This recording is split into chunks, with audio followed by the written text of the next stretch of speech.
When we Google things online or go to Dr. Google, sometimes you can come away feeling more scared than inspired, and that doesn't help anyone. Whereas if you can be part of a conversation from your own living room and somebody can hear real people having real transformations, and it's not, I don't mean just a doctor that sees patients, but it's somebody that's actually lived it and talking to people that have lived it too and come through the other side. I think that's priceless for whatever the subject may be. Mine just happens to be multiple sclerosis. Mine is called Talk Healing to Me, Stories for Women with MS. We do allow men listen to, though. It's okay.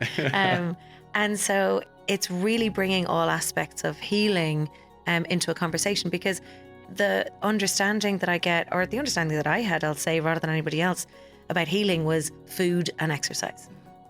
And it's so much more than that. So I have like 5 pillars that I talk about with my clients, and it's mindset first, then nutrition, then movement, then nurture, things like breathing, meditation, and lots of other things, and then sleep. Of course, Dr. Michael Bruce, we're having a conversation with soon. But it's so important that the person realizes that they can influence their health.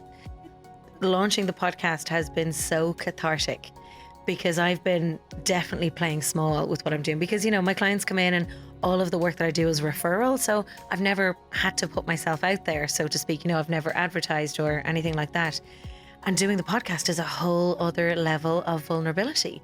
And it's forced me in a really gorgeous way, by the way, with you and Ron's, you know, being supported there. And you know, I've had that little like, oh God, I want to, but I'm scared. And will I or won't I, or how will I do it? But it's been the most beautiful thing. Of course, recording them and publishing them and all the rest is great, but it's the messages afterwards from people who, someone in Zimbabwe that messaged me the other day saying, oh my God, that resonated so much. Thank you for asking that question. Like, I really felt seen. That's the joy, because you never know who's listening. So if anybody's even thinking about a podcast, absolutely join these two. But personally and professionally, it's great.